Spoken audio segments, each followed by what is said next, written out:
Le podcast est une production de Stout. Alors, bienvenue dans le Club Nordique, le premier podcast qui plonge au cœur de l'entrepreneuriat de notre magnifique région des Laurentides. Je me présente, je suis votre animateur, Bastien Carrière, je suis courtier immobilier chez Remax Bonjour à Saint-Sauveur et je suis de façon générale un passionné des gens qui ont des projets. Je suis aussi le fondateur du Club Nordique, un club d'affaires des Laurentides qui porte le même nom que le podcast.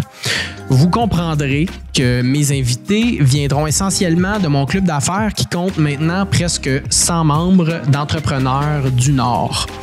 D'ailleurs, vous êtes les bienvenus à m'écrire si vous aimeriez en faire partie. Dans ce podcast, on explore le parcours d'entrepreneurs de chez nous, les hauts, les bas, tout y passe. Écouter notre podcast, c'est donc d'en apprendre plus sur vos voisins, des gens qui contribuent au tissu social de notre région et qui en font une des plus belles places où vivre sur Terre. Si vous êtes entrepreneur à en devenir, investisseur curieux ou simplement passionné par les histoires inspirantes, abonnez-vous maintenant. Et suivez-nous sur les réseaux sociaux, posez vos questions et plongeons ensemble dans l'univers de l'entrepreneuriat dans les Laurentides. Je vous souhaite la bienvenue au Club Nordique.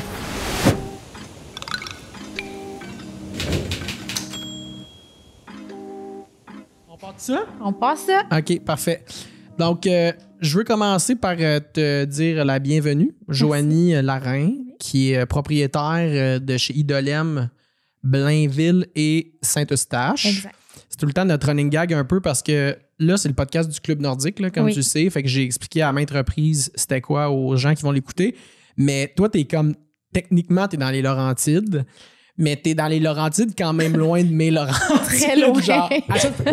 je me suis cogné avec le micro. À chaque fois que tu viens nous voir, c'est genre quand même un projet, là, même pour les... C'est toujours un projet. Mais je trouve ça cool parce que depuis que tu fais partie, tu es venu au podcast, tu es venu aux 2 événements. Oui. Fait que j'imagine que tu t'arranges pour être à lui de Blainville au moins avant qu'il y ait des trucs ou même pas? Même pas. OK. Mais... Travailles-tu plus de Idolem Saint-Eustache que Blainville? Oui. Parce que c'est plus proche de la maison, c'est plus grand. OK. Puis, ça fait plus de sens. Ça fait plus de sens. OK. Très cool. Écoute, je veux qu'on commence un peu à parler de ton parcours. Moi, je sais déjà un peu tout ce que tu vas raconter pour les 10-15 prochaines minutes parce qu'on a eu cette exacte discussion-là au premier événement que tu es venu, le premier 5 à 7. Mais je veux vraiment la revoir avec toi juste pour les gens qui nous écoutent parce que je pense que tu es un bon exemple de quelqu'un qui était dans un domaine très spécifique, qui n'a absolument pas rapport avec ce que tu fais aujourd'hui. Mais tu as eu comme un rêve puis une idée, puis tu t'es dit genre, hey, comme tout est possible, on se lance là-dedans. Oui. Fait que je pense qu'il y a bien du monde qui ont peut-être ce rêve-là, qui vont apprécier t'entendre parler, puis comment tu t'es rendu où tu t'es rendu actuellement. Puis quand tu me parlais, pendant notre 5 à 7, ça me fait tout le temps penser à un skit de podcast que je vois tout le temps revenir dans mon algorithme, qui est Joe Rogan, je ne sais pas si tu sais c'est qui, là, tout le monde sait c'est qui explique un peu la méthode pour se sortir de son 9 à 5, genre. Puis c'est peut-être un 35 secondes où il dit, genre, à partir du moment que tu veux sortir du rat race ou comme du 9 à 5, de tout le temps travailler ou comme même le paycheck to paycheck, de tout le temps arriver à la semaine, ben il faut que tu lâches pas ta job, mais qu'à chaque heure où tu es réveillé, tu travailles sur ton plan d'escape, de sortie de ce milieu-là, si on veut. Puis moi, ça m'a toujours beaucoup parlé parce que le nombre d'amis ou de connaissances que je connais qui ont voulu se lancer en entrepreneuriat, puis que ça leur paraît juste impossible parce que, ouais, mais j'ai l'hypothèque à payer, j'ai les enfants, ma job, elle me donne X semaines de vacances par année, c'est payant. Combien de temps ça va prendre avant que je sois payé ce montant-là? Puis je pense qu'une des meilleures façons, c'est justement de dire, ben la seule façon, c'est travailler sur ton plan, puis ton projet, ton rêve, tous les soirs, toutes les fins de semaine. Puis à un moment donné que tu vas manquer de temps, puis la seule place que tu vas pouvoir aller chercher le temps, c'est dans ton 40 heures semaine, genre. Puis je pense que tu es comme un exemple un peu de ça, puis je veux que tu développes, puis tu sais, c'est ça. Pour les auditeurs qui ne savent pas, Joanie, elle a le Idolem Blainville et le Idolem Saint-Eustache. Si je ne me trompe pas, tu n'es pas une fille qui vient du milieu du yoga initialement. Pas du tout. Fait que dis-moi qu'est-ce que tu faisais avant, puis qu'est-ce qui a fait que tu t'es lancé dans ce projet-là? Dans le fond, je suis une infirmière clinicienne. Ouais. Mon parcours, c'est vraiment... on dit le parcours parfait de sortie de secondaire 5. Là. Tu vas voir l'orienteur, tu fais des tests. Bon, qu'est-ce que tu veux? Ah, tu vas travailler dans le réseau de la santé. Parfait. Fait que tu t'inscris à ta technique. Tu fais ton 3 ans dans l'ordre, les cours. Tu fais ton 2 ans parce que dans ce temps-là, c'était un deck bac. Là. C'était les nouvelles infirmières qui pouvaient accéder au bac en 2 ans. Ouais. Fait que là, tu finis ta technique, tu fais ton bac, tu travailles comme préposée, tu travailles comme infirmière, tu finis ton bac, tu deviens infirmière clinicienne, puis tu dis que toute ta vie, tu vas être infirmière clinicienne parce que tu as fait des études, puis c'est ce que tu fais. Puis finalement, j'ai eu la chance d'être dans un petit hôpital à Verdun où il n'y avait pas tant que ça d'infirmière clinicienne comme quand je suis arrivée. Fait que j'ai eu accès à des beaux postes, même avec de la gestion rapidement de jour. Puis je suis une personne, c'est peut-être pour ça que je viens de voir dans le Nord. Ouais. Je suis une personne qui dit rarement non à ce qu'on m'offre. Donc, je dis oui, puis je me dis, je vais trouver une moyen que ça réussisse. Donc, j'ai comme pris à la volée des postes de remplacement d'infirmière-chef très rapidement. Puis finalement, je suis devenue gestionnaire d'un département infirmière-chef. C'était à moi le poste. Okay. Donc, j'ai vraiment goûté à la gestion quand même rapidement dans ma carrière d'infirmière. Ouais. Puis je tripais, là. Fait que j'aime donner des soins infirmiers, j'aime être auprès des patients, mais j'aime encore plus tout ce qui est gestion d'équipe, gestion de ressources, de rendre toutes les choses plus efficaces. Puis c'est là-dedans que c'est ça qui m'allumait finalement. L'optimisation des systèmes. Puis de faire plus souvent avec moins dans notre réseau de la santé. Dans le système de la santé, il faut du monde de même parce que sinon, t'es triste longtemps. Oui, puis dans le fond, j'étais sur un gros projet ministériel puis j'adorais ce que je faisais rendu au travail, mais tout à côté de l'horaire. Puis je travaillais à Verdun, j'habitais à Sainte-Marthe-sur-le-Lac, 2 jeunes enfants. Puis c'était beaucoup de travail. Puis je me disais, aïe, tu sais, je dépose mes enfants à 6 heures le matin à la garderie. J'y reprends à 6 heures le soir. Ma tête est toujours au travail. Bien que j'ai toujours aimé ce que je faisais, j'étais là, je peux pas... Je pense que je me suis trompée. 30 ans de temps, ça n'a pas de sens. Ça peut pas être ça, ma vie, que dans le fond, j'ai pas l'impression que je connais mes enfants, que j'adore ce que je fais quand je suis au travail, mais que dans ma vie de tous les jours, je suis juste essoufflée. Puis là, je dis ça, puis je suis certaine que 90% des gens... Des infirmières. Même infirmières ou tout autre emploi vivent la même chose, là. Mais tu sais, j'ai comme eu un... Non, mais je pense qu'on peut dire que c'est un des métiers où, tu sais, on les appelle nos anges et tout, là, mais il y a une raison, là, c'est que un peu comme les enseignants, je pense que il faut vraiment que tu rentres dans ce domaine-là par l'amour et la passion du domaine, parce que si c'est juste pour une job puis sortir de ton pays, oublie ça. Là, non, c'est ça. C'est pas pour la paye, c'est pas pour l'horaire, parce que il y en a pas vraiment. Il y en a pas vraiment. Tu restes, tu comptes pas tes heures, puis quand il y a un patient qui doit aller à l'urgence le vendredi soir, et c'est ça qui est ça, là, tu sais. Ouais. Puis là, je me disais, tu sais, je me sentais déjà essoufflée et fatiguée, puis je me disais, ça peut pas être ça toute ma vie, là.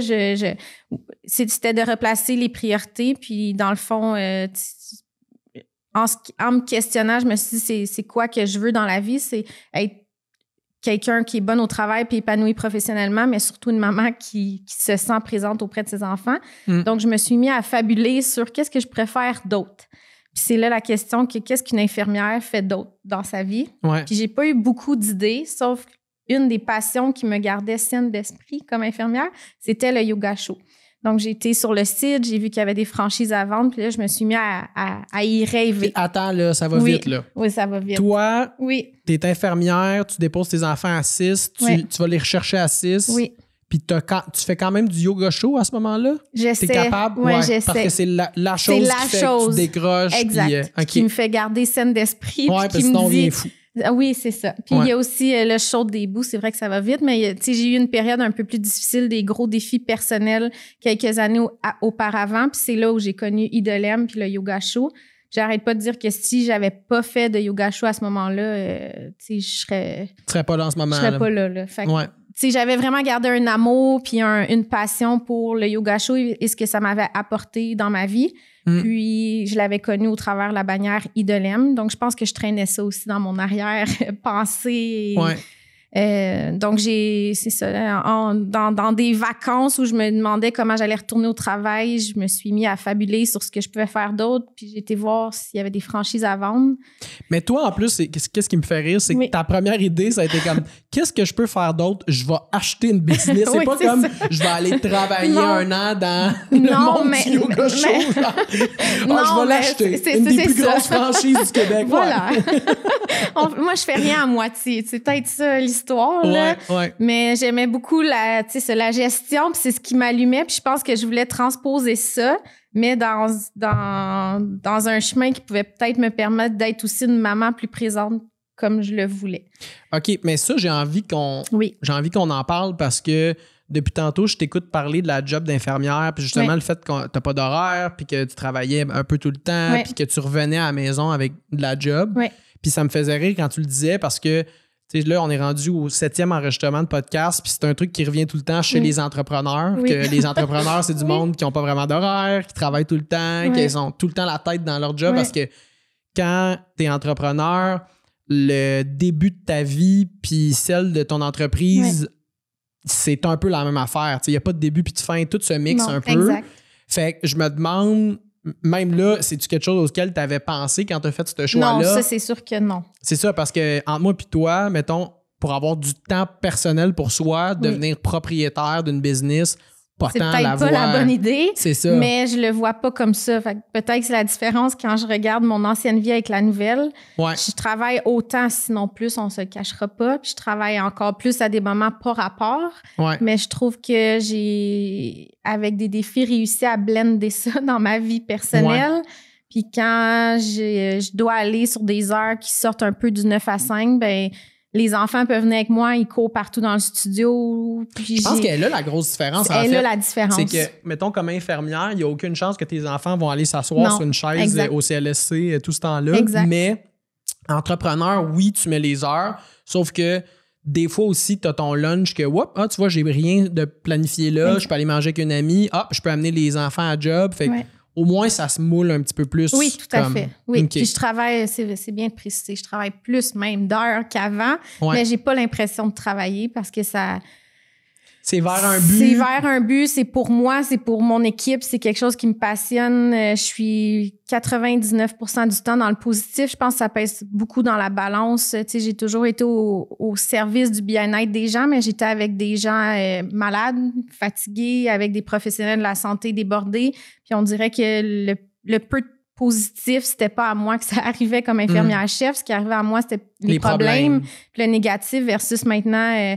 sur mes 60 heures de travail, je rencontre 99% du monde qui vont bien. Ben, qui vont peut-être pas bien parce qu'ils viennent au yoga, mais ils sont reconnaissants de ce qu'ils viennent chercher. Puis ils travaillent pour leur santé. Puis je suis en lien avec des gens qui sont heureux d'être là, qui ont choisi d'être là. Donc, je pense que c'est... c'est tellement fou ce que tu viens de dire. Là. Genre, on n'y pense pas vraiment. Non. Puis, tu sais, les infirmières, c'est vraiment des jobs très noble, tu sais, j'en ai beaucoup dans ma famille et tout, puis à chaque fois, je suis comme, my God, genre, les filles, je serais jamais capable de faire ce qu'ils font, tu sais, puis moi, même dans un hôpital, j'ai bien de la misère d'être là, mais comme, tu sais, c'est ça, eux, ils donnent un peu leur vie à soigner du monde qui vont pas bien, qui souvent sont fâchés contre le système, sont pas contents d'être là, tu sais, ne pas aimer les hôpitaux, c'est pas mal généralisé, là, il y a personne qui aime tant ça, puis en plus, tout le monde est débordé, fait que même quand tu parles avec ton équipe de travail, tu sais, je sens souvent l'espèce d'exaspération provenant de ce milieu-là. Tout le monde est essoufflé, tout le monde est fatigué. Puis c'est comme, ça aide pas à garder un espèce d'esprit de teamwork. Puis on a du fun en travaillant. C'est tellement puis, difficile. Ça va être drainant, là, ça n'a pas de sens. Alors que là, justement, veux pas, t'as un peu le même but final, justement, de travailler sur la santé des autres puis de leur permettre d'atteindre un meilleur niveau de vie. Mais là, tu le fais avec des gens qui te payent pour le faire parce que... Ils font le choix d'être là. Ils sont là parce que ça leur tente. Puis c'est tellement différent comme clientèle. Là. Exact. Ils sont là par choix. Ils sont là pour prendre soin d'eux. Donc, je pense que ma mission est la même, mais juste avec des moyens différents. Puis je trouve que j'ai même eu de la misère au début là, je vogue d'un endroit à l'autre, là, mais j'ai même eu de la misère à accueillir autant d'abondance au début. Donc oui, c'est difficile d'être entrepreneur, mais d'être dans un milieu comme ça, tu sais, les clients deviennent tes amis. C'est presque... C'est déstabilisant d'être dans l'abondance. Là. Les gens sont tellement heureux d'être là, sont tellement reconnaissants de la différence que tu fais dans leur vie. Les autres entrepreneurs qui veulent t'aider, tu sais, j'ai comme ouvert les portes d'un tout autre monde. Ça faisait combien de temps que tu travaillais dans le domaine de... Un bon 10 ans. 10 ans, c'est ça. Fait que toi, veux pas, ton cerveau, il est un peu formaté d'une... Ouais. Tu sais, t'avais associé le travail à un type d'affaires. Exact. Puis là, tu rentres dans une autre bulle complètement qui est l'entrepreneuriat, mais pas juste l'entrepreneuriat comme vendre des chars, whatever. Là, t'es dans l'entrepreneuriat du bien-être. Ouais. Puis, tu sais, c'est un des milieux où justement tout ce qui est prôné, c'est la bonne humeur, être en santé, travailler avec le monde, être en contact avec le monde. Puis même, j'imagine, tes employés, c'est ce type de personnes-là, veux pas? Oui. Fait comme, c'est tellement plus facile de gérer ça que, mettons, tu sais, je veux pas faire de généralisation, mais demain matin, je m'ouvrirais un garage. Clairement que ma relation patron-employé n'est pas la même qu'avec des profs de yoga, tu sais. Exact. Puis même les filles à l'accueil, c'est rendu ma deuxième famille. Là, là c'est d'autres défis de quand tu es une patronne versus une amie, là, mais je me suis ouvert des portes d'une autre famille, puis c'est drôle qu'on dit que mon cerveau était formaté.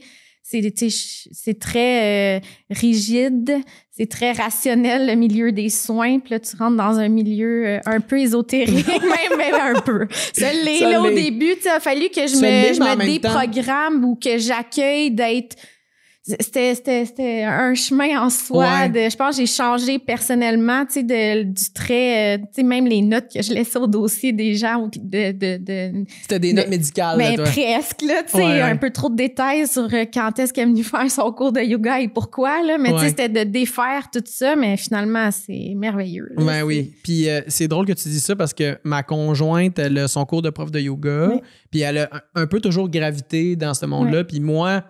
Par la force des choses, j'ai, tu sais, par le biais de cette personne-là dans ma vie, j'ai tout le temps comme connu un peu du monde qui travaille, soit yoga teacher, des trucs comme ça. Puis je pense que autant effectivement, c'est un milieu ésotérique ou ésotérique, je suis comme pas sûr comment dire ce mot-là, mais en tout cas, ça l'est. Puis mais je crois que pour gérer une entreprise dans ce domaine-là, il faut que tu sois ouvert à ça. Exact. Mais c'est pas une mauvaise chose non plus d'avoir les deux pieds sur terre parce qu'il faut quand même que tu fasses de la comptabilité puis que tu gères de la main-d'œuvre puis tu fasses des ressources humaines et tout. Exact. Fait que je pense que c'est une bonne chose. Puis à la limite, pour la pérennité de ton entreprise, il y en a là, des studios de yoga que ça marche pas finalement. Là. Puis c'est parce que c'est souvent parti avec toute la bonté du monde, mais ça reste une entreprise. Là. Comme toutes les autres. Puis ça reste que, oui, c'est ça. Ça reste qu'à un moment donné, il faut vendre des abonnements. Ouais, puis c'est une entreprise de service. Oui, c'est ça. Ouais, faut que... Fait que je pense que ça prend un équilibre, mais j'avais pas ce côté-là où, en fait, c'était pas à développer à l'hôpital. Là, donc, ça a été... 100%, mais je pense que le fait, justement, que, comme on disait tantôt, tu as un métier infirmière où il faut que tu te donnes beaucoup. C'est un don de soi. Ben, pour l'entrepreneuriat, ça fait quand même une transition où tu n'étais pas trop surprise. Non, exact. Moi, dans mon domaine, mettons en courtage immobilier, ceux que ça fonctionne puis ceux que ça ne fonctionne pas, la seule différence que moi, j'ai réussi à identifier, c'est que ceux que ça fonctionne voient leur travail comme une business. Puis ceux que ça ne fonctionne pas le voient comme un emploi. Puis quand tu sais, moi, c'est 9 courtiers sur 10 qui, après 2 ans, font plus ce travail-là. Là. Fait que quand je vois ça, tout ce que je me dis, c'est que il y a du monde qui partent de job 40 heures semaine, ils s'attendent à avoir un petit peu le même mode de vie, mais non, c'est une entreprise. Là. Tu fais ton marketing, tu fais ta comptabilité, tes heures de travail. Oui. Fait qu'il faut que tu sois prête à travailler toutes ces heures-là de toutes les bords possibles. Puis à un moment donné, sortir la tête de l'eau puis à trouver un équilibre. Je pense que c'est le plus gros défi continuel, l'équilibre. 100%. Puis je pense que les premières années, c'est quasiment impossible. Oui.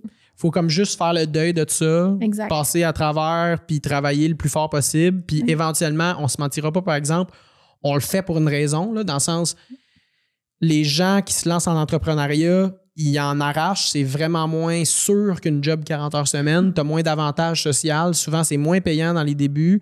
Il y a quasiment rien là, qui est avantageux à faire ça. Mais sur papier, non, effectivement. Exactement. C'est ça. Mais une fois que tu l'as fait et que ça fonctionne, c'est là que il y a un prix quand même à ça, genre que si t'es capable de l'atteindre, t'as plus de liberté, c'est toi qui choisis tes horaires, ça peut devenir full payant. Ouais. On le sait, là, sinon personne ne se lancerait là-dedans. Là.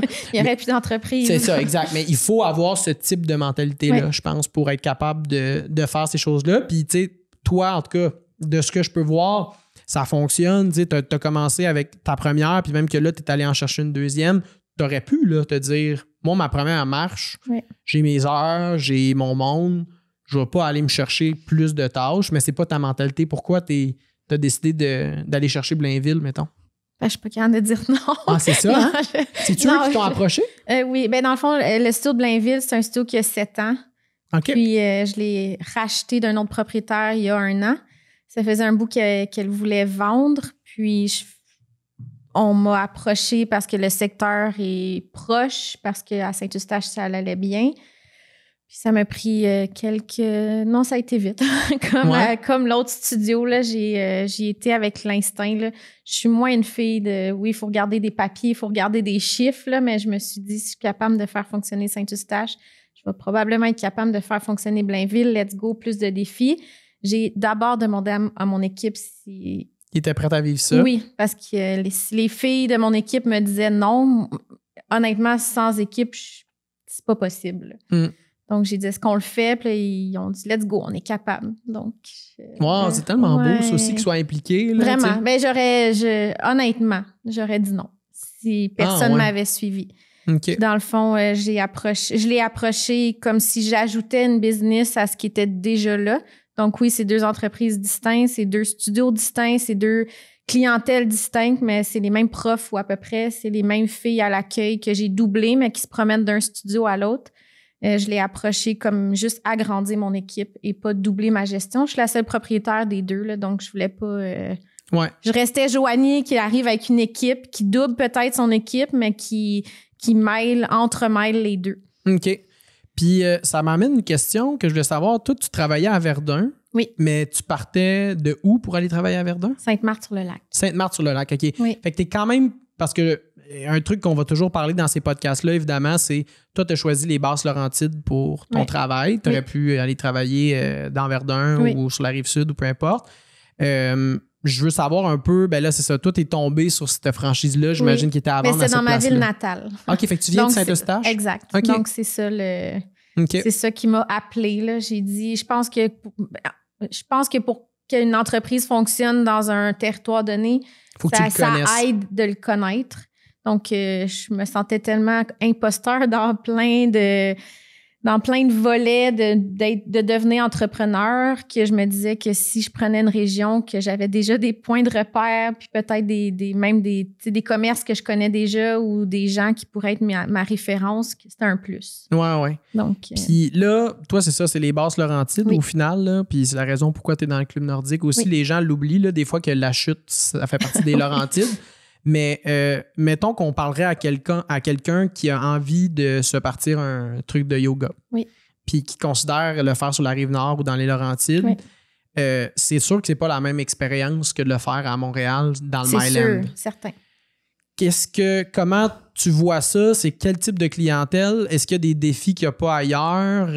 Est-ce que, disons, tu sais, j'ai l'impression que beaucoup les gens qui habitent à Saint-Eustache ou à Blainville, c'est du monde qui travaille à Montréal. Oui. Est-ce que les jours de semaine, tu as bien de la participation dans tes cours? Quand même. Ouais? Oui, c'est surprenant. Okay. Dans les dernières années, de voir à quel point les gens font soit du télétravail ou ont des horaires qui sont modulables. Ouais. On a 55 cours par semaine, de 7 heures le matin à 9 heures le soir, et c'est rare là, qu'on est en bas de 15-20. Souvent tous les cours? À tous les jours, à tous les cours. Les cours de soir, c'est du 40-45 personnes. Hein? Mais en journée, à 8 heures, à 9 heures, à 10 heures, c'est toujours au moins 15-20. Là, si je suis en bas de 15, je me dis, il y a peut-être de quoi faire avec l'horaire. Autant à Saint-Eustache qu'à Blainville? Oui, tout à fait. Ah! Oui. Hey, je savais tellement pas que c'était ce genre de... Parce que dans le Nord, je connais une couple de personnes, mais vraiment plus au Nord. Là, j'avais une amie qui avait parti un truc à Valmorin, puis il faut quand même travailler sa clientèle. Puis là, tranquillement, tu commences à avoir des cours qui vont atteindre le 15 personnes. Mais de un, le 45, Je m'y attendais pas. Non? Puis le 10 à 15, quand même, assuré pendant 55 cours, ça veut dire que toi, tu as une moyenne entre 500 et 1000 personnes par semaine qui viennent à des cours, là. Oui, bon, souvent, c'est les mêmes. Ouais, on a des mordus, là, des gens qu'on voit 6-7 jours par semaine, 365 jours, sauf les journées où que nous, on ferme, là. C'est pas la majorité, mais on a vraiment une base de clients très, très fidèles qu'on voit tous les jours. Mais oui, c'est du gros volume. Puis les gens, les tendances ont changé, là. Peut-être que j'aurais pas répondu ça pré-COVID il y a 5 ans. Mais honnêtement, il y a plus de personnes qu'on pense qui travaillent de la maison ou qui ont des horaires atypiques puis qui peuvent se permettre de venir faire de l'exercice durant le jour. Mais je suis vraiment content de l'entendre, honnêtement. Là, c'est le genre de... veux pas de domaine où tu te bases vraiment beaucoup sur la présence. Puis toi, si les gens se pointent pas, tu peux pas t'en vendre de trucs en ligne ou quoi que ce soit pour pallier à ça. Fait que c'est basé sur... C'est vraiment la présence puis la réponse des gens. C'est sûr que... Hey, ton équipe de ménage doit être rodée en tabarouette. C'est mon équipe à l'accueil. Qui font l'accueil? Des saintes. C'est dans leur tâche quotidienne. 1000 entrées, mettons, les semaines que ça roule. Ça en fait de la douche. La douche, puis le monde dessus, là, c'est du yoga chaud. Fait que genre... les débarbouillettes, parce qu'on dépose une débarbouillette d'eau froide sur le front des gens à chaque cours.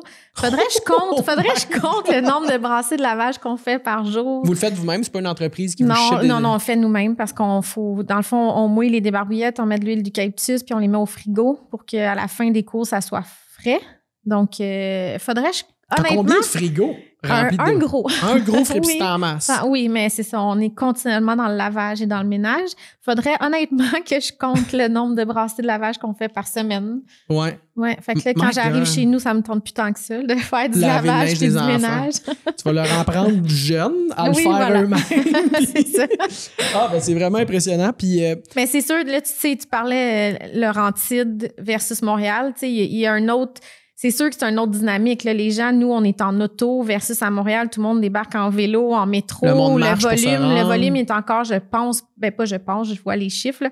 Le volume est encore plus grand de personnes qui traversent les portes des studios montréalais parce que la réalité est différente. Le volume des gens, exact, c'est accessible de façon différente. Nous, il y a un accident sur la 640, je le vois tout de suite dans les retards, les présences, là, tu sais.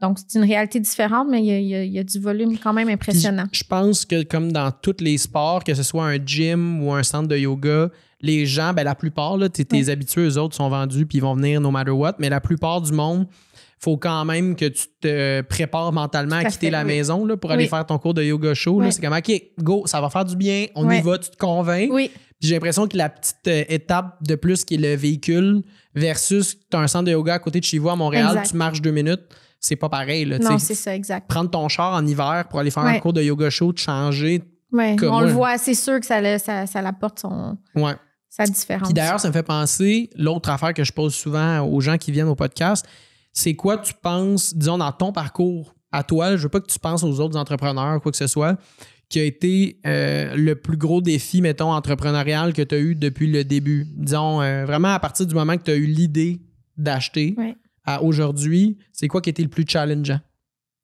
Je pense que je vais reprendre le mot de tantôt, l'équilibre. Ouais. C'est pas original. Non, c'est bien tous les entrepreneurs, c'est ça, mais c'est l'équilibre, puis je trouve que c'est dans tous les volets.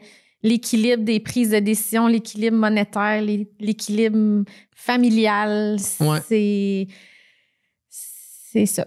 C'est l'équilibre. Ouais. De pas trop dépenser, de dépenser assez, d'investir assez pour que ça rapporte, de l'équilibre, de donner assez d'heures, de pas trop en donner, de dire oui. Tu sais, au début, là, tu sais pas trop te pitcher, puis tu fais des essais-erreurs, puis tout le monde te contacte pour faire des partenariats, des collaborations. Tu sais. Donc, c'est l'équilibre que j'ai trouvé. Toi, mettons, à la maison, est-ce que tu as un partenaire de vie? Non, OK. Puis maintenant, mais ça fait 4 ans déjà. Fait qu'on peut quasiment dire l'entièreté... Peut-être pas le démarrage, là, mais ça fait un 4 ans. Y a-tu un lien entre, si c'est lié au démarrage, là, j'ose imaginer que... Ça doit pas aider. Ça me fait rire. Oui, la c'est fille ça. qui sort de sa job en infirmerie qui est comme je vais me libérer du temps. Finalement, elle rentre en visite. OK. Ouais. Mais ça, c'est un autre challenge, mon Oui. Dieu. Fait que là, quand tu rentres à la maison, t'as tous les rôles aussi. Là. Oui. Fait que t'en as pas d'équilibre autrement. En ce moment, alors, moi pis toi, là, on jase pour jaser. On jase pour jaser. C'était peut-être encore un défi, l'équilibre. Est-ce que t'as le temps d'en faire du yoga show? Oui. OK. Au moins, ça, c'est le Mais fun. encore là, je pense que comme tous les gens qui, dans l'exercice physique, c'est cyclique. Là. Ouais. Fait que je suis bien motivée. J'en fais 7-8 jours d'affilée. Puis là, après, je suis un mois. Puis je trouve toutes les mêmes excuses que tout le mes monde. clients. Ouais, je comprends. Ouais. OK. Mais oui, je pense que... Mais tu sais, non, c'est pas non original. Tu sais, je pose souvent cette question-là à tous les podcasts. Puis le monde m'arrive avec des réponses. Tu sais, il y a du monde qui vont me dire... c'est le financement qui a été le plus difficile. Puis j'ai eu de la misère à amasser les sous pour lancer la business. Fait que, tu sais, que toi, ça soit à l'équilibre. Je pense que tout le monde struggle avec ça. Ouais. Il y en a, tu sais, mettons, moi, je suis quelqu'un de... Je suis un peu workaholic, là, puis j'adore travailler. Puis je pense qu'on a toutes presque cette définition-là avec une entreprise. C'est addictif. Ouais. Puis, mais, tu sais, dans ma belle famille ou quoi que ce soit, quand je vais dans des événements, le monde me demande tout le temps, comment tu prends-tu le temps d'arrêter ou comme... Puis ma blonde aussi, beaucoup, me le demande, là, genre, hey, on se réserve-tu du temps? Puis je l'adore, là, je veux dire, si je pouvais, je passerais mon temps avec elle, mais la réalité, c'est que ça vient jamais de moi, le besoin d'arrêter. Ouais. Genre, moi, j'en mange. J'ai trouvé mon domaine où, si je pouvais, je ferais ça. Je dormirais pas. Si je pouvais ne pas dormir... C'est le feeling que c'est pas un travail. Ou en tout cas, c'est le feeling que j'ai. Là. Exactement. Puis je me sens vraiment comme ça. Quand je suis les deux mains dedans, je pourrais ne jamais arrêter. Exact. Puis j'ai jamais l'impression de travailler. Je me lève toujours les matins. Toujours un truc différent qui arrive. Tu sais, en ce moment, on fait le podcast. Là. Moi, je le considère comme des heures de travail au final pour les connexions que je fais avec toi, qu'un jour ça va être sur les médias sociaux, les gens vont le voir. Fait que je pense que c'est ça. C'est un trait de personnalité que tous les entrepreneurs ont, ça. Puis moi, disons, le besoin d'équilibre, c'est un défi qui est un défi que j'ai, mais pour les autres dans ma vie. Je ressens pas... Je pense que c'est la même chose aussi, parce que moi aussi, je pense que je travaillerais tout le temps. Mais pas, je pense. Je comprenais pas les gens qui me disaient je comprends plus c'est quoi les lundis, les samedis, les dimanches. Puis j'ai tellement eu pendant longtemps cette pression du dimanche soir puis ce plaisir du vendredi. Puis là, maintenant, souvent, tu me demandes on est quel jour. Je pourrais même pas te dire on est quel jour en ce moment. Exactement. Puis tu sais, la charge, tu sais, tout le travail, la vie le travail. Là. Ouais. Mais c'est beau ce que tu dis, que l'équilibre, c'est pour surtout les autres. Ouais. Je pense que c'est la même chose pour moi. Ouais. Oui. Puis nous, c'est ça. Ça prend ce type de personne-là, je pense, pour se lancer en affaires parce que sinon, ça fait pas beaucoup de sens sur papier de le faire. Non. Puis c'est par amour pour les autres qu'on recherche cet équilibre-là. Puis je pense qu'il faut pas l'oublier. Puis des fois, ma blonde, ma conjointe, elle m'en parle. Puis tu sais, elle prend vraiment de mon énergie pour qu'on ait une discussion par rapport à ça spécifiquement. Puis il faut que mentalement, je sois comme genre, OK, là, j'arrête. Là. Ouais. C'est vrai ce qu'elle dit. Elle a 100% raison. Puis il faut que j'écoute ce qu'elle a à m'amener parce que je l'aime puis j'apprécie cette personne-là. Fait que c'est important puis c'est valide, mettons, ce qu'elle a à dire. Ouais. Mais mettons que je vais dans mon core. Est-ce que pour moi, c'est important? Non, moi, je m'écouterais pas puis je ferais juste ça tout le temps. Fait que c'est bon. Puis toi, j'imagine que c'est la même chose par rapport à tes enfants aussi. Tu sais, l'espèce de... C'est deux petites choses. T'en as combien déjà? Deux, c'est ça. Deux petites choses avec lesquelles tu passerais tout ton temps aussi. Puis on les adore. Puis, mais c'est ça. C'est juste une façon que nos cerveaux sont programmés, qu'il faut qu'on se le rappelle. Je pense que il faut le faire. Tu sais, faut être éveillé. Il faut que tu le fasses par toi-même, mais que tu sois conscient du fait que c'est une décision pour eux ou moi pour ma conjointe ou même ma famille, mes amis. C'est ultimement pour toi parce qu'après... l'impact que ça a sur les autres, ça va te ramener. Exactement, là, mais c'est pas simple. Surtout quand t'as pas l'impression que tu travailles. C'est pas... Ouais. Puis, tu sais, c'est ça. 100%. On se rejoint là-dessus. Puis d'ailleurs, s'il y a du monde qui nous écoute, genre, puis qu'ils ont ce feeling-là aussi, qui sont en entrepreneuriat, je pense que c'est beaucoup ce qui est mis de l'avant dans toutes les vidéos d'entrepreneurs qui veulent encourager les gens à se lancer, que c'est genre work, puis oublie tout le reste. Puis au début... faut même pas que tu manges puis que tu dormes puis que tu fasses ça 24/7. Je comprends ce que le monde veut essayer de dire parce que des fois, il y en a qui ont besoin de vidéos de même pour se faire pousser de dire let's go. Un petit coup de pied dans les fesses de genre let's go, on y va. Mais la réalité, c'est que c'est pas ça la vie. Là. Non, faut pas que ça soit ça, parce que sinon... Tu vas regarder derrière toi dans 30 ans, tu vas te dire, voyons, là, qu'est-ce que j'ai fait? Genre, ça n'a aucun sens. En tout cas, fait que c'est un beau débat interne, je pense qu'on a tout. Oui. Qui est vraiment important, mais il faut qu'on continue à comme, y penser, parce que sinon, c'est facile de se perdre dans ce qu'on fait. Puis à un moment donné, ben, tes enfants vont avoir 22 ans, puis moi, ça va faire 25 ans que je suis avec ma conjointe. Puis... Une entreprise florissante, mais une vie personnelle pas équilibrée. Ouais, hein? exactement. Fait que non, je trouve ça intéressant. Puis tu vois, c'est vraiment pas une voie que j'avais pris dans d'autres podcasts avec d'autres personnes.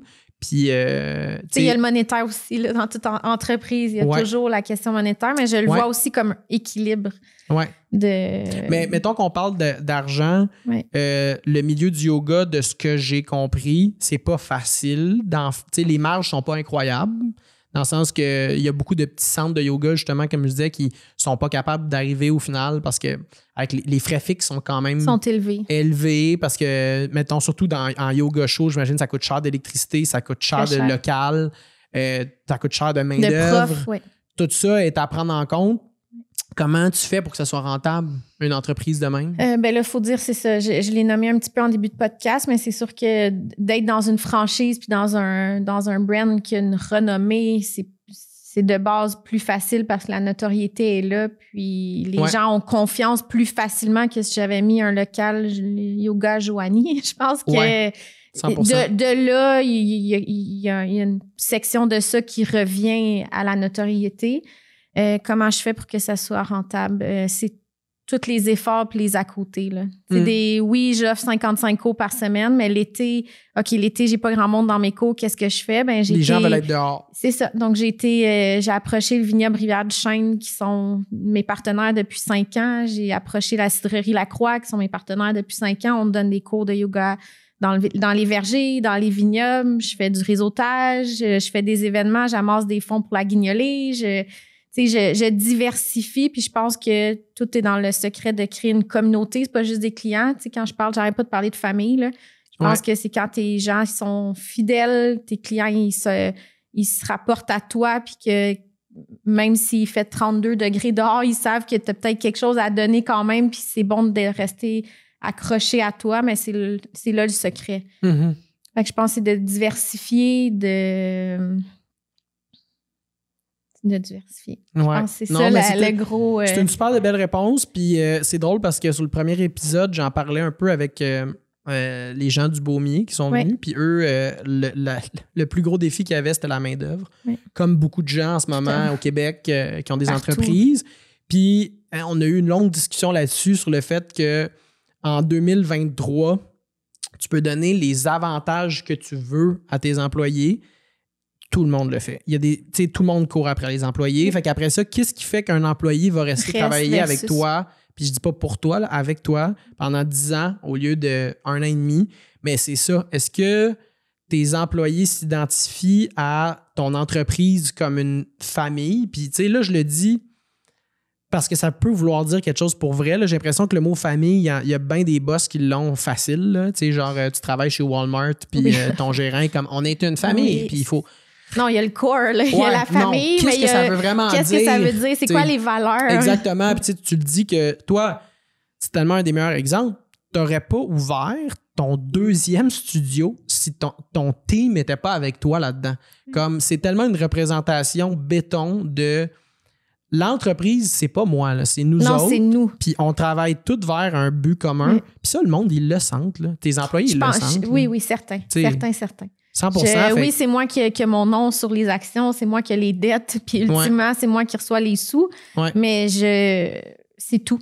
Ouais. Je suis même mal à l'aise. Là, souvent, on essaie de faire on fait des réseaux sociaux, puis on travaille fort dans cet aspect-là. Puis souvent, je suis mal à l'aise si je suis rendue à devoir me présenter. J'ai beaucoup de misère avec le « je » parce que c'est un « nous ouais. ». Je suis personne sans les gens qui m'entourent. Ouais. Puis je suis reconnaissante à tous les matins que je me lève pour l'équipe qui est avec moi. Oui. Ah, c'est tellement les beau. professeurs de yoga, c'est des travailleurs autonomes qui s'identifient quand même puis que je peux vanter autant. Puis il y a aussi mes employés à l'accueil là, qui sont devenus, c'est ça, une famille. Ouais. Ça fait toute la différence. Puis je pense que les clients le ressentent. C'est ce qu'ils recherchent aussi. 100%. Moi, je peux donner plein d'exemples de business, disons, justement, dans le Nord, près de où j'habite. Tu sais, les gens de White Coffee, là, qui font partie du club, qui sont à Saint-Sauveur, quand tu rentres dans le café, le team, c'est quelque chose d'indescriptible qui fait que tu veux y retourner demain parce que tu as l'impression de rentrer dans le salon d'un ami. De quelqu'un. T'es comme « Hey, salut! » Puis genre, tu reconnais les faces, puis ils prennent le temps de te jaser, même s'il y a 150 personnes en file, genre. Le monde le sent, puis on est à la recherche de ça. On est tellement dans une société qui a divisé le monde dans leur petite cabane, là, tu sais. Puis particulièrement en banlieue, là, je pense que les gens sont à la recherche de ça parce que il y a de quoi en ville qui fait que les gens se réunissent dehors, plus. Oui. Ouais, parce que les villes ont été pensées de façon à ce qu'il y a des places publiques, puis des parcs, puis des places que tu vas rencontrer du monde naturellement parce que tu marches partout, puis tu fais du vélo partout. Les banlieues, c'est un projet des années 50. Isolé. Ouais, que tout le monde a sa cour, sa petite maison. Tu connais pas ton voisin de gauche puis droite ou sinon à peine. Là, exact. Fait que je pense que le monde, de plus en plus, il se réveille de ça, là, l'espèce de comme American Dream de je veux ma petite cabane. Puis là, finalement, c'est poche à Blainville. Où la place, à part les galeries, le centre d'achat où je me réunis avec les gens, genre de mon patelin, puis qu'on connecte, mais faut que ça passe par ça. Les commerces, genre les cafés, les centres de yoga. Je pense que si les gens ils sentent cet esprit de communauté-là, dans des places où il n'y en a pas naturellement, c'est sûr que ça aide à faire rouler l'entreprise. Retourne, oui. Ouais. Puis on dirait que je calcule ma réussite comme ça.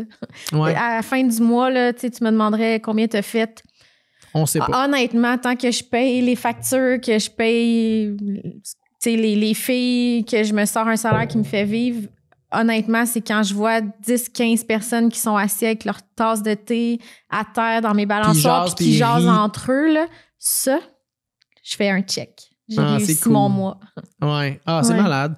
Puis tu vois, c'est quelque chose que moi, dans mon domaine, il y a vraiment moins parce que je travaille beaucoup en one-on-one avec le monde. Puis c'est une job très humaine parce que je suis avec le monde, mais il n'y a pas de rassemblement. C'est très solo, puis je travaille beaucoup tout seul de chez nous ou dans les cafés, mettons.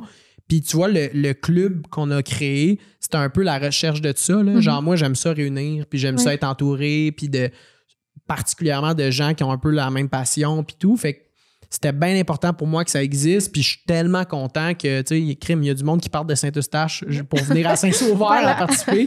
Puis à chaque événement, il y a de plus en plus de monde. Et puis ça se ressent aussi, je pense que ça fait une différence, tu sais, de d'autres groupes de commerçants ou d'entrepreneurs que c'est vraiment juste business, puis que l'objectif, c'est juste combien tu as fait de références, là, versus un club où tu as l'impression, oui, tu fais du réseautage puis tu fais des contacts, mais tu as l'impression aussi que tu es bien heureux d'aller prendre un petit verre puis de trouver des amis. Ben, c'est quasiment ça, honnêtement.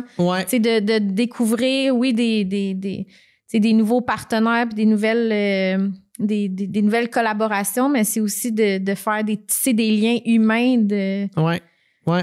D'affaires, mais en même temps, on se ressemble toutes. Exact. Comme c'est facile, puis c'est drôle parce que justement, Ariane Dubaumier, écoute, c'est drôle parce que on m'a rapporté ce qu'elle a dit après une de nos rencontres, la dernière rencontre, parce que le lendemain de notre dernier 5 à 7, je suis allé au White prendre un café, puis là, je parlais avec la propriétaire, puis elle avait pas pu être là, puis elle dit « Ah, j'ai juste eu des nouvelles de Ariane. » Puis elle me disait que, genre, elle trouve ça trippant parce que là, on est rendu à la 3e rencontre, puis je reconnais des faces que je connaissais pas avant, puis je suis content de revoir le monde comme des vieux amis. Puis je commence à me sentir chez nous, puis je suis comme... Let's go! C'est pour ça qu'on l'a fait au début, puis je suis tellement content. Puis tu sais, même là, avec le podcast, ce que je trouve vraiment intéressant, c'est que j'apprends à vous connaître un petit peu plus en one-on-one, puis tu sais, dans un 5 à 7, quand il y a bien du bruit, puis c'est la discussion sur ton parcours, on l'avait eu, mais comme j'en ai eu 40 autres ce soir-là aussi. Tu reviens de ta soirée, t'es brûlé. Qui m'a dit quoi? Ouais, c'est ça. Ta voix est cassée, genre, pis tout. Fait que non, c'est vraiment cool. Puis je voulais savoir, là, ça fait combien de temps que t'as ton studio? 5 ans. 5 ans. Tu commences à justement connaître un peu cette business-là et tout. On a parlé de ton plus gros défi qui était justement trouver une balance un peu là-dedans. Si tu avais à recommencer au début, on revient, là, tu as tout ce que tu connais maintenant, mais on te remet 5 ans au début, tu viens d'acheter ton premier Idolem. Est-ce qu'il y a des trucs que tu ferais différemment? Si oui, quoi? Pourquoi? Comment tu vois ça? De prendre plus mon temps.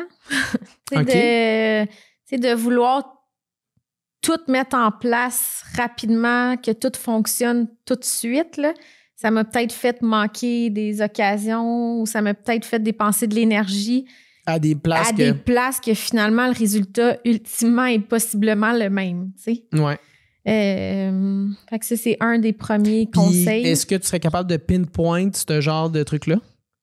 Non, je Non. pense que c'est un feeling général de vouloir que tout marche. Ben, ça doit faire partie de ma personnalité aussi, mais que tout fonctionne parfaitement dès le début. Puis je pense à des dépenses là, pour que tout soit si parfait, mais dans le fond, c'est des détails que moi, je voyais. Tu vois, mais que ta clientèle voit pas. Non, puis qui aurait peut-être valu la peine plus tard de donner comme 180% au début. Après, c'est difficile d'en ajouter. Keep up, ouais. De keep up. Ouais. Tu sais, de se déposer puis de prendre du temps puis de build up au lieu de keep up. Je pense que ça a été un des...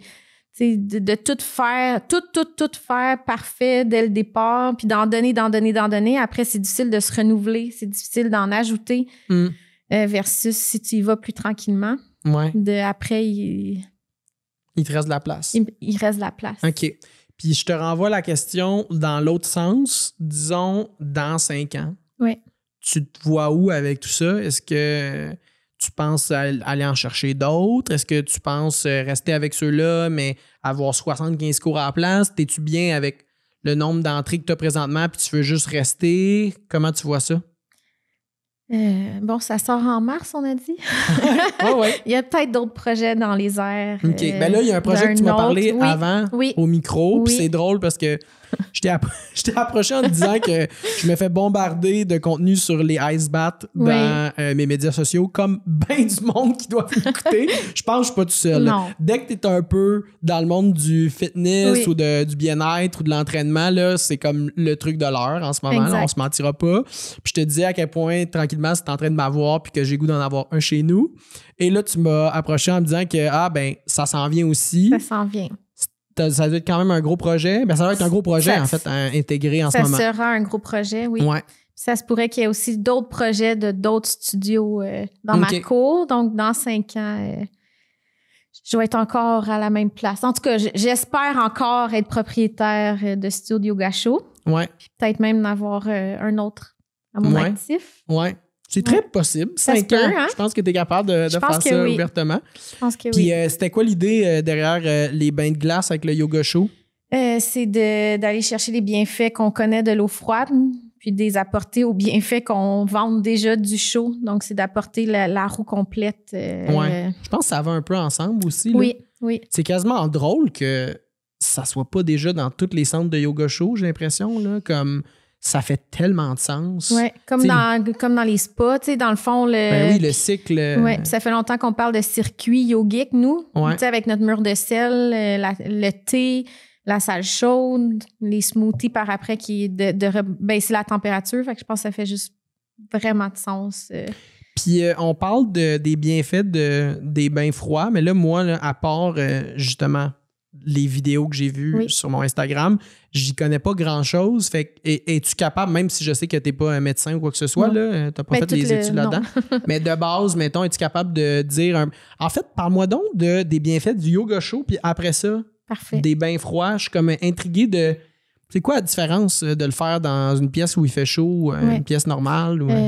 c'est drôle parce que le chaud et le froid, ça converge sur les mêmes bienfaits ou presque. Là. OK. Puis là, je parle pas d'un yoga en salle tempérée, mais des bains froids. Mais pour le yoga chaud, dans le fond, ça améliore la flexibilité, ça aide.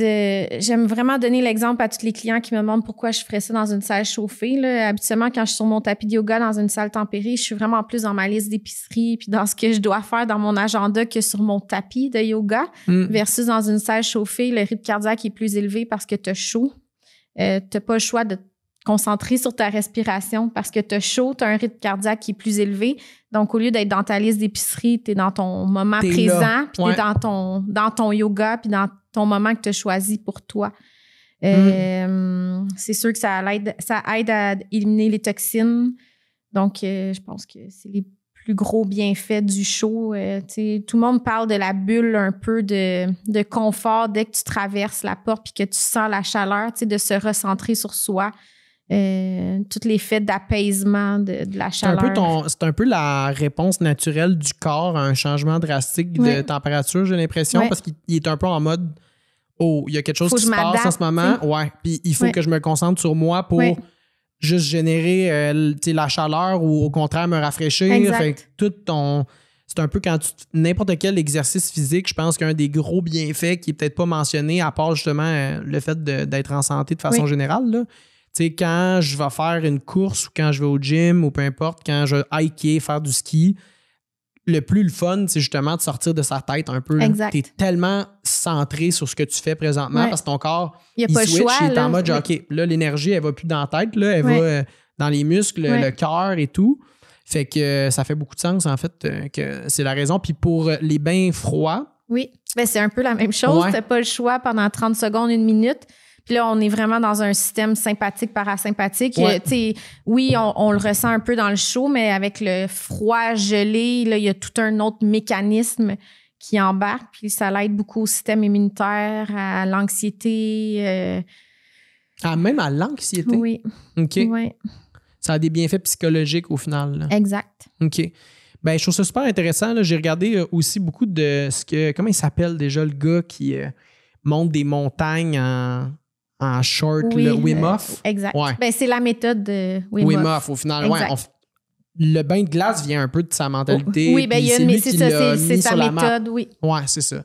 C'est vraiment intéressant, là. Puis honnêtement, à chaque fois que... Plus j'en entends parler, à chaque fois, je suis de plus en plus convaincu qu'on dirait que je veux y aller. Puis j'ai commencé un peu à le faire, mais dans les lacs. Oui, mais sinon, même la douche froide, si on a accès à une douche, c'est quelque chose qui est comme accessible à tout le monde. Là. C'est de se prendre 30 secondes, 1 minute à la fin de sa douche puis de mettre de l'eau froide. C'est sûr que ça n'a pas le même effet que l'eau glacée, mais ça l'amène les mêmes bienfaits puis le même... OK. Puis disons que là, j'extrapole encore plus. Là, on est encore plus long que le 5 ans. Je te dis, Joanie, je sais pas, t'es pas propriétaire d'un centre de yoga. Tu as des moyens infinis. Là. L'argent n'est pas une question dans cette idée-là. Est-ce que tu as une espèce de rêve entrepreneurial? Quelque chose de... il nous reste 10 minutes. Jay est venu pas. Est-ce que tu as un rêve entrepreneurial que si justement il n'y avait aucune limite, tu te lancerais là-dedans demain matin? Sur le bord de l'eau. Ah ouais? Nicaragua, Costa Rica. Okay. Je rêve d'avoir ma partie yoga, ma partie surf. J'ai toujours voulu avoir un café. Je mixerais tous mes rêves. Mais j'ai l'impression que c'est pas tant infaisable non plus. Non. C'est atteignable. C'est atteignable. Tu sais, le jour où ça fait un moment que tu roules ta bosse avec les idolèmes, mes ça va enfants un peu de sont soi. grands puis qu'ils ont leur propre projet ou qu'ils veulent me suivre. Ouais. Ouais, mon gars qui veut donner chef cuisinier pourrait clairement faire ça s'occuper. Mais en fait, toi, je pense que l'approche la plus réaliste, ce serait des retraites. Oui. Tu sais, mettons que tu fais un partnership avec Idolem ou quoi que ce soit. Oui, mais ça existe. Idolem Évasion, c'est un autre.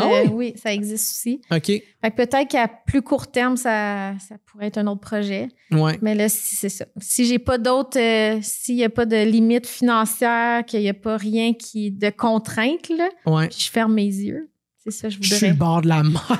Oui, puis je gère Dis-toi, en ce moment, il fait moins 3 dehors, on va gel. Je gère tous les rêves entrepreneuriales que j'ai dans le même carré proche de l'eau. Un carré de sable. Oui, c'est tellement le fun, honnêtement. Ouais.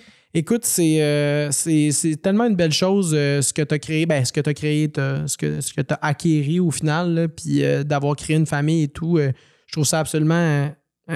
incroyable venant de quelqu'un justement qui vient pas nécessairement d'un domaine entrepreneurial de base. Tes parents faisaient tout ça ou non? Pas du tout. Mon père était paramédic, fait que dans le système de la santé aussi. Ouais.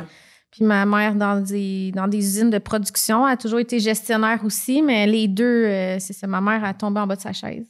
Quand tu lui as dit ça? Ah oui. Ouf! Comment on lâche un deck, un bac, un fonds de pension, des assurances pour aller investir des sommes qu'elle n'avait jamais...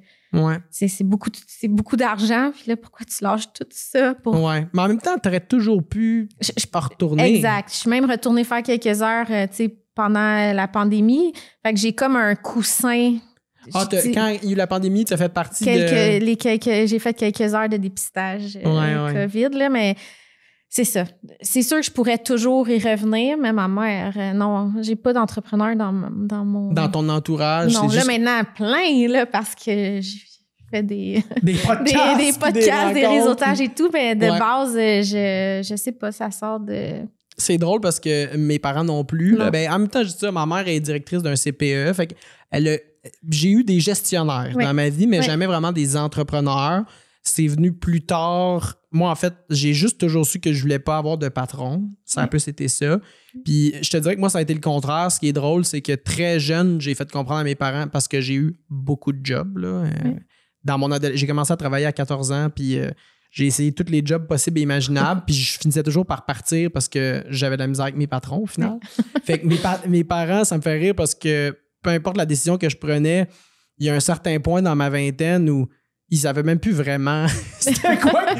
C'est quoi les... Dans les rencontres de famille, là, j'étais comme, savez-vous dans quoi j'étudie? Qu'est-ce que... T'es rendu où, là? Comment je gagne mon argent?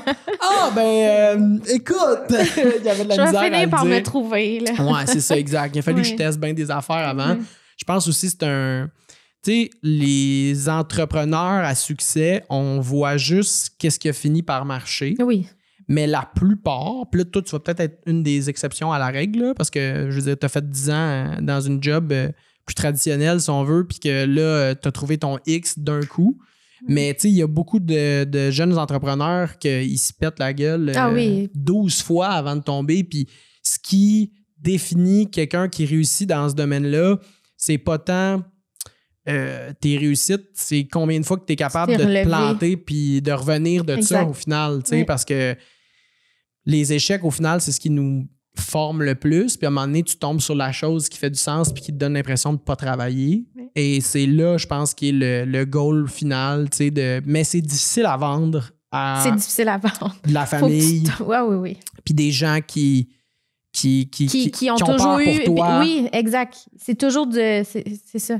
C'est toujours de la projection. De la projection, mais aussi par amour que ça aille bien, tu sais, c'est ça. Ça a été... Puis autant ils ne comprenaient pas tant la décision. Ouais, c'est ça. Et comment a été leur support là-dedans? Puis tes parents, ils ont quel âge à peu près? Mon père est décédé. OK. Mais ma mère, elle a... Avant? Okay. Avant. Puis là, tu sais, je l'ai même pas nommé, puis là, il faudrait se parler pendant 3 heures encore, mais je pense que ça l'a aussi aidé au fait que je dise « let's go ». Pas longtemps J'ai juste avant. une vie à vivre quelques années avant, mais il me parlait tout le temps de sa retraite, tu sais. Puis finalement, il s'est pas rendu à sa retraite. Fait que dans le fond, j'étais comme... Pourquoi j'ai un fonds de pension? Pourquoi je tiens à mon fonds de pension si de toute façon... Ça se peut, je m'y rende même pas. Tu sais. Ouais. Ça a été un moment donné une réflexion que j'ai eue dans ce parcours-là. C'est un gros choc. Puis c'est ce genre d'événements-là qui font qu'à un moment donné, on s'arrête. Puis t'es genre. Ouais. C'est quoi les priorités? C'est quoi, tu sais, t'as une vie, puis elle peut arrêter demain matin, finalement. Ouais, puis ce qui est difficile des fois dans ces prises de conscience-là, je trouve, puis là, encore une fois, comme tu dis, on pourrait en parler 2 heures de temps, puis il nous reste 5 minutes. Mais ce qui est difficile, je trouve, dans ces prises de conscience-là, c'est de pas aller trop loin de l'autre bord, dans le sens où il y a du monde que, puis j'en ai connu, là, du monde dans mon entourage, qu'il arrive un événement traumatique de même ou une grosse prise de conscience. Puis du jour au lendemain, ils sont comme moi, je lance ma job. Genre, je me mets à voyager, puis il n'y a rien qui est important. Je pense que encore là, c'est l'équilibre. Puis que là, c'est ça. Faut que tu aies de l'équilibre parce que si tu te perds trop de genre la vie veut rien dire, puis genre la retraite. C'est l'autre extrême. Ouais, il y en a qui se perdent des années là-dedans, puis que ça prend du temps avant qu'on les repogne. Ouais. Fait que, mais moi, ça m'a donné le coup de pied pour me dire, tu sais, il y a pas de. C'est ça. Ouais. Ça vaut pas grand-chose, finalement, un fonds de pension, là, si toute ta vie, tu travailles pour ça. Puis, tu sais, il adorait être paramédic, là, c'est pas ça que je dis, mais juste que c'est ça l'a aidé à ma décision que, dans le fond, c'est aussi bien d'être heureuse en chemin que d'attendre mes 65 ans. Puis, OK, je comprends. Puis, disons, ta mère, elle... Tu disais qu'elle avait bien peur, puis c'était un gros... Oui, ben là, elle est super heureuse, super fière, là, mais il y a eu beaucoup d'inquiétudes, surtout pendant la pandémie avec un studio fermé, mais qu'est-ce que tu vas faire? Puis tout le financier, puis tu sais, des fois, je dépensais en quelques jours qu'on Des avait dizaines comme de milliers de budget dollars, de plusieurs mois. Là. Fait que c'est difficile pour quelqu'un qui est à l'extérieur de comprendre tout ça, mais finalement, elle est super fière, super heureuse. Puis, Ouais. Bon, ben, puis je veux dire, avec raison, là, quand tu finis par voir que ton enfant s'épanouit puis que ses affaires marchent, exact. t'essuies un peu des sueurs froides, là, mais une fois que c'est fait, c'est ça. Il doit pas avoir un feeling plus plaisant sur Terre, là, de voir ton enfant. T'as-tu des frères et sœurs aussi? Oui, j'ai une sœur qui tripe dans sa job aussi, mais qui c'est pas toujours facile. Ouais, comme dans tout le monde. communautaire. Ah, ouais. C'est ça. Tabarouette, ça aussi, on pourrait en parler longtemps. Hein. C'était super plaisant de te recevoir, puis je pense qu'on pourrait jaser encore longtemps ensemble. Ouais, puis on va avoir la chance de se revoir anyway, à notre prochain 5 à 7, puis il va falloir encore que tu fasses 1h30 de char. Pas de problème. Mais Joanie Larin, propriétaire des Idolem Saint-Eustache, Blainville et peut-être d'autres éventuellement, merci d'être venu. Puis écoute, les gens qui écoutent ça présentement, si vous avez l'idée de partir un centre de yoga, prenez le temps d'écouter l'épisode, puis surtout, je pense, reach out à Joanie, parce que mon feeling, c'est que tu prendrais du temps pour piquer une jasette à quelqu'un qui veut se lancer là-dedans. Là. C'est ça. Fait que merci d'être venu, puis j'espère que tout le monde a apprécié l'épisode. Salut!